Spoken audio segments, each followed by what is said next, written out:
दर्शकों संत रामपाल जी महाराज सन 2000 तक कबीर, परमेश्वर और संत गरीबदास जी महाराज छुड़ानी वाले द्वारा बताए गए सूक्ष्म वेद यानी 5वें वेद से सत्संग किया करते थे। संत रामपाल जी महाराज को सन 2001 में अक्टूबर महीने के प्रथम गुरुवार को अचानक प्रेरणा हुई। फिर संत रामपाल जी महाराज ने गीता, वेद, पुराण ये सर्व शास्त्र पढ़े। उसके बाद उनका निष्कर्ष निकालकर राजस्थान राज्य के जिला जोधपुर में पहला सत्संग सन 2001 में किया था। उसका कुछ अंश अब आपको सुनाते हैं, सुनिए वो अनमोल सतगुरु उपदेश। निबल सबल को जाने के नाम धरा जगदीश, कह कबीर जन्म मरे उनको धरू नाशीष। ये ब्रह्मा विष्णु महेश, ये तो जन्म मरने वाले भगवान हैं, इनको मैं नमस्कार भी ना करूं। ठीक है, इनकी जितनी शक्ति है इनका लाभ अवश्य लेंगे, पर ये हमारे पूज्य नहीं हो सकते और दुश्मन भी नहीं हो सकते, क्योंकि हम तो कीड़ी को भी दुख नहीं दे सकते, हम किसी की निंदा नहीं कर सकते, हम तो एक तुच्छ जीव जानकर अपने आप को यहाँ पर अपना, जैसे हम जो श्रोम नाम देते हैं, हम ये प्राथमिक पढ़ाई कराते हैं जिसमें ब्रह्मा विष्णु महेश, माता शेरावाली और अपने कबीर भगवान की एक सामूहिक भक्ति देते हैं। तो यहाँ असमंजस में पड़ जाते होगे आप लोग। कहते हैं कबीर साहब तो कहते हैं एक ही साधे सब सदे, सब साधे सब जाए। तो एक ही साधना तो नहीं बनी, 5-6 दे दिया आपने तो मंत्र हमें। यहाँ आपने सोचना होगा थोड़ा, जैसे जो पति भरता पति से राती आन पुरुष नहीं भावे, जैसे पति भरता होती है पत्नी, उसमें उस सामूहिक परिवार में जेठ भी होता है, जेठानी भी होती है, देवर भी होता है, देवरानी भी होती है, और अन्य ननंद भी होती है। उनका सबका आदर करती है, उनको प्यार से बोलती है, उनका जितना, जैसे जेठ को पति पिता के समान आदर देती है, देवर को अपने पुत्र के समान या भाई के समान आदर देती है, ननंद छोटी को अपनी पुत्री के समान आदर देती है, और बड़ी को अपनी बहन के समान आदर देती है। लेकिन जो आदर पति को देती है, जो उसका समर्पण पति में है, उनमें नहीं हो सकता, ना देवर में हो सकता, ना जेठ में हो सकता। लेकिन उनके दुश्मन भी नहीं बनना है, फिर वो पति भरता भी नहीं होती जो एक दूसरे से राग द्वेष लड़ाई झगड़ा रखे। तो हम ये 5 जो मंत्र आपको प्राथमिक देते हैं, ये ऐसे है, ये हमारे परिवार है। ब्रह्मा विष्णु महेश कोई नहीं, ये हमारे इस 3 लोक के राजा हैं। हम इनके नियम के अंतर्गत रह रहे हैं, इनका हमने टैक्स देना है। ये प्राथमिक जो पढ़ाई मैं आपको देता हूँ, ये ऋण मुक्त होगे इस मंत्र पे। यहाँ की सुविधा उपलब्ध होंगी, यहाँ का आपको पूरा लाभ मिलेगा। पर हमारी जो हृदय में जगह अपने इष्ट में रहेगी, जैसे पत्नी की अपने पति में होती है। जब वो घर से अलग होती है, जब उनको न्यारा कर दिया जाता है, भिन्न होते हैं, परिवार से अलग हो जाते हैं, वो फिर अपने पति के साथ चली जाती है। देवर जेठ जेठानी में उसकी कोई सरदा नहीं होती। ऐसे हम यहाँ से जब जाएंगे, हमारा ब्रह्मा विष्णु महेश से कोई लगाव नहीं होगा। हम अपने कबीर भगवान के चरणों में ही अपने पति रूप में उसके स्वीकार करके जाएंगे। हम उसकी आत्मा है। वैसे तो सारी आत्माएं ब्रह्मा विष्णु महेश भी उसी की है, पर ये काल के सरदार बन गए, इसलिए अड़ सरदार कोई बन जाओ, वो भगवान से दूर। कोई भी प्रभुता पालो, छोटी मोटी, कोई सरपंच बन जा, आश्रम का महंत बन जा, या प्रधानमंत्री मुख्यमंत्री बन जाए, वो भगवान से दूर हो जाता, उसमें मान बढ़ाई आ जाती है। और यह जीव की सबसे बड़ी दुश्मन है, ये नहीं आनी चाहिए। भगवान का और मान का बिल्कुल खड़ा एक्सीडेंट है। अभिमान नहीं चाहिए हमने, ना मान चाहिए। हम तो नौकर हैं इस दाता के, आपके सेवक हैं सबके। हमारी ड्यूटी है लादी, हम अपनी ड्यूटी ये कर रहे हैं। आपकी ड्यूटी है बर्तन साफ करने की, दरी बिछाने की। आप भी नौकर हो, हम भी सेवक हैं दाता की। अपने अपने कर्म बांट रखे, अभिमान नहीं चलेगा। अभिमान रावण का नहीं चला, जिसके पास सर्वसंपन्नता थी, तो अभी अभिमान नहीं चला सके। अभिमान नहीं चलेगा, किसी का भी नहीं चलेगा, चाहे यहाँ पर अरबपति है, चाहे करोड़पति, चाहे कितना सिमन करता, चाहे दान करता है। अगर अभिमान कर दिया, वो निष्फल है, उसका किया क्या सब खत्म हो जाता है। आगे बताते हैं, आपकी बात बड़ी करते हैं सतगुरु, क्योंकि नादान लोग नहीं मानते कि कबीर साहब ने पुल बनवाया था। आपकी बात बड़ी कर देते हैं। आपने उनको भगवान क्यों माना? क्योंकि उन्होंने पुल बांध दिया समुद्र पे। तो यहाँ कहते हैं कबीर समुद्र पाट लंका गए, सीता को भरतारे, अगस्त ऋषि उसे पी गया, भाई इनमें कौन करता रे। आप इसी बात से भगवान की संज्ञा में लिया रामचंद्र जियों को कि उन्होंने पुल बांध दिया पर पानी पे, और अगस्त ऋषि इन 7 समुद्रों को एक ही घूंट में पी गए थे, फिर इनमें भगवान कौन हुआ। ये सोचने की बातें हैं। सतगुरु कहाँ बोल रहे हैं, ये हमने विचार करना पड़ेगा, और तब हम स्थिति हमारी मन की जो है नॉर्मल बनेगी, तब हम भक्ति करने के योग्य बनेंगे। अभी तो हम सुने सुनाए जिसने जैसा कह दिया, अपना अंधाधुंध लगे हुए, तो इससे कोई लाभ नहीं होगा। आगे बताते हैं, गिरवर धारो कृष्ण जी, द्रोणागिरी हनुमंत। गोवर्धन तो उठाया भगवान कृष्ण ने, इसलिए उनको भगवान माना कि उन्होंने पहाड़ उठा दिया, और कहते हैं द्रोणागिरी हनुमंत, हनुमान जी ने द्रोणागिरी पहाड़ उठाया। और कहते हैं शेष नाग सारी सृष्टि उठा रहा, इनमें कौन भगवंत।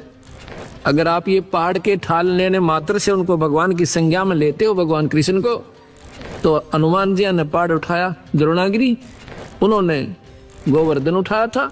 और तुम्हारे शास्त्र कहते हैं, नादान शास्त्र वो अल्पज्ञ लोग हैं जो कहते हैं कि शेष नाग के ऊपर सारी पृथ्वी धरी है, सारा ब्रह्मांड रखा है। गरीबदास जी महाराज जो कबीर साहब के ज्यों के टों मार्गदर्शक रहे हैं, कहते हैं, कूर्म ऊपर शेष है, शेष शीश पर धौल, दौल धरतरी ले रहा, या पड़ी ज्ञान की रोल। क्या बताते हैं ये अनजान लोग शास्त्रों वाले, कहते हैं नीचे एक कछुआ है, कछुआ कूर्म, उसके ऊपर कहते हैं एक शेष नाग पर है, और शेष के सिर पे एक बैल खड़ा है, बैल के कहते हैं 1.5 सींग है। जब ये पृथ्वी में भूकंप आता था ना, कहते हैं वो अपने सींग को चेंज करता है बैल, और तब ये कंपन आती है, भूकंप आता है। उसका 1.5 सींग है, एक छोटा एक बड़ा बैल का, उस पे रखता है तो कहते भूकंप आता है। और ये सारी ऐसे पृथ्वी रोक रखी है, बंदी छोड़, कहते हैं ये तुम्हारी भूल भुलैया है, अल्प ज्ञान है आपका, ये सही बात नहीं है। कहते हैं गरीबदास जी, कूर्म किसके आश्रय, वो कौन शरण है शेष, ये बटक बीज विस्तार है, कोई समझे ज्ञान नरेश। तो कूर्म किस चीज पे है भाई, कूर्म से शुरू कर दिया तुमने कि कूर्म के ऊपर शेषनाग, शेषनाग के ऊपर एक बैल, बैल पर या सॉरी ब्रह्मांड रखा, वो कूर्म किस चीज पर टिका हुआ भाई, वो भी तो बता दो। अर्थात ये कोई ज्ञान ज्ञान नहीं तुम्हें, ये क्या है। सदगुरु आगे जवाब देते हैं, ये बटक बीज विस्तार है, कोई समझे ज्ञान नरेश, यानी पूर्ण ज्ञानी ही इसका आपको मार्गदर्शन कर सकता है, आपको बता सकता है वो क्या है। ये गलत भी नहीं है, शास्त्र पर समझने की कमी रही। धर्मदास जियों ने पूछा, है सतगुरु क्या यह वेद और कतेब गलत है, झूठ है या नहीं। वेद कतेब झूठे ना भाई, और नहीं समझे झूठे हैं भाई। जिनको समझे नहीं वो झूठे, उनको सही ज्ञान नहीं था। ये क्या है, जैसे सेक्रेटरीट बना रखा है, अब तो हर राजधानी में बन गया, हर मतलब स्टेट में, उसमें 4-4, 5-5, 6-6, 7-7 मंजिल ऊपर नीचे ऑफिसेज की बना देते हैं, ऑफिसरों की। ऐसे उस मंजिल में कोई गांव का व्यक्ति जाता है, उसने कोई कार्य है, उसको कहते हैं ये सेक्रेटरी से दस्तक करवा के लाओ, नीचे जाओ। सेक्रेटरी कहता है ये दस्तक मेरे नीचे जाओ, उससे कराओ, मेरे पीए से। और पीए कहता है नीचे तहसीलदार से करा के लाओ। तो वो ऐसे वो नीचे तहसीलदार है, ऊपर सेक्रेटरी का पीए बैठा है, फिर ऊपर सेक्रेटरी है, फिर सीएम बैठा है। गांव वाले पूछते हैं भाई कैसे है वहां पर अधिकारी लोग, वो बताता है, कहते हैं तहसीलदार के सिर पे पीए बैठा है, पीए के सिर पे जो है मंत्री, उसका सीएम बैठा है, तो सेक्रेटरी बैठा है, सेक्रेटरी के ऊपर कहते हैं सिर पे सीएम बैठा है। अब वो समझाने वाला अनजान था, वो तो अपने हिसाब से सही बता रहा था, पर समझ नहीं चूक करके उन्होंने बता दिया कि एक दूसरे के सिर पे बैठे हैं भाई। वो सिर पे नहीं, बीच में और पार्टी सन थी जिसका सपोर्ट नहीं आ रहा था। ऐसे ही ये लोग जैसे बीच में या गुरुत्वाकर्षण कहो इसको, प्रानंदनी शक्ति कहा सतगुरु ने। इसकी शक्ति के आधार से ये न्यारे न्यारे पार्टीशंस हैं और अपने अपने स्थान पर ये टिके हुए हैं, ये ईश्वरीय शक्ति से रुके हुए हैं। यहाँ कहते हैं इनको कोई जानकारी समझे, बटक बीज विस्तार है कोई समझो ज्ञान नरेश। एक वट वृक्ष होता है, वहां जड़ से चलती है, लंबा टाला पहुंच जाता है, मानो 100 फुट लंबा, 50 फुट लंबा, वो वहां टहनियां भी नीचे को आ जाती है। वो कहिए कहाँ पे रुका हुआ है? ये रोकने वाली एक मूल और है पेड़ जो जिसको सबको रोके हुए है। ऐसे ये शक्ति सतगुरु की ये सारे ब्रह्मांडों को रोके हुए है। ये कबीर भगवान की शक्ति है जो सबको रोके हुए। आगे बताते हैं, बंधन काटे विपत में कठिन कियो संग्राम, चिन्हो रे नर प्राणिया ये गरुड़ बड़ो अकराम। अब आगे सुनो आपके भगवान की। कहते हैं एक बार एक ने साधना कर रखी थी नाग देवता की। उसने कहते हैं नाग फांस एक उसको शस्त्र दे दिया था। उसने वो नाग फांस शस्त्र छोड़ दिया जिससे भगवान राम को भी ऐसे बांध दिया जैसे रस्से से बांध देते, नीचे ना हाथ, और उन सर्पों ने जाकर के उनको ऐसे जकड़ दिया, सारी सेना को बांध दिया और भगवान एक जड़ की तरह खड़े हुए हैं रामचंद्र जी। तो फिर कहते हैं गरुड़ जी से पुकार करी, भगवान नाम न छुटवाइए, हमारी रक्षा करो गुरुदेव। जब गरुड़ ने जाकर वो नाग जो है ना खाए, वो बंधन काटे, जब राम मुक्त हुए, अब बंदी छोड़। कहते हैं चीनो रे नर प्राणिया, यो गरुड़ बड़ा राम, ये भगवान राम बड़ा हुआ कि ये गरुड़ जी बड़े हो गए। उससे ये भगवान है पर ये पूर्ण नहीं है, ये 3 लोक के ईश्वर हैं। और ये जो कथाएं हैं भाई, ये काल के अधीन है। ये काल भगवान है यहाँ का, सारी सृष्टि का 21 ब्रह्मांड का उसके पास रिमोट कंट्रोल है और वही सबको नचा रहा है, वही कर्म करवाता है, वही जीव को फिर इसमें कर्मों में ही बांध कर और नचाता है। अब आप देखिएगा, एक समय की बात है, भगवान रामचंद्र जियों की पत्नी को रावण ने उठा लिया था और भगवान को मालूम नहीं कि उसकी पत्नी ने कौन उठा ले गया। ये मत समझना भक्तजनों कि मैं भगवान राम का या कृष्ण का एक द्रोही हूं या उनकी निंदा करता हूं। ये सच्चाई के आधार पर आपको तुलनात्मक बताना पड़ रहा है, इसलिए मैंने जिक्र करना पड़ रहा है, क्योंकि ये श्रेष्ठ ज्ञान भी हमारे समाज में नहीं आया।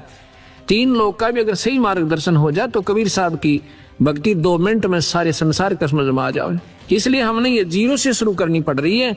इसलिए थोड़ा सा नए व्यक्तियों को ऐसा लगेगा कि महाराज जी शायद भगवानों के निंदक हैं, बिल्कुल नहीं। ज्यों की तो जो कह दी जा वह निंदा नहीं होती, उनके बारे में झूठ कपट मिलाना वो निंदा कहलाती है। भगवान राम को मालूम नहीं है कि सीता को कौन उठा ले गया, तो हम ये मन में प्रश्न आता था, किसी से पूछते थे जब हम कबीर पंथी नहीं थे। मैं तो सन 1988 में ये नाम लिया और सन 1993 के लास्ट में, यानी लगभग 9वें महीने में, सितंबर में, गुरुदेव ने ऐसे तुरंत बुलाकर, 110-12 साल की आयु थी मेरे गुरुदेव की उस समय, और मैं तो अपना नौकरी करता था, बुला करके मुझे कहा कि आज के बाद तू नाम देगा। मेरे सिर पे हाथ धर दिया, मेरा पसीना आ गया सारे शरीर में कि मैं 2 कौड़ी का जीव और इतने पवित्र परमात्मा की मैं कैसे महिमा गा पाऊंगा। तो मैं उनकी आंखों से तरफ देख रहा हूं, वो भी जान गए कि ऐसा है, ऐसा महसूस कर रहे हैं। कहता मैं तेरे साथ रहूंगा, घबराइए मत ना, और सतगुरु की शक्ति आपके सिर पर रहेगी। जब मुझे थोड़ा सा हौसला हुआ, उसके बाद ये मैंने सन 1994 से प्रचार शुरू किया। उसके 94, 95, 96, 97, 98, 99, 2000, अब 2001 हो गया।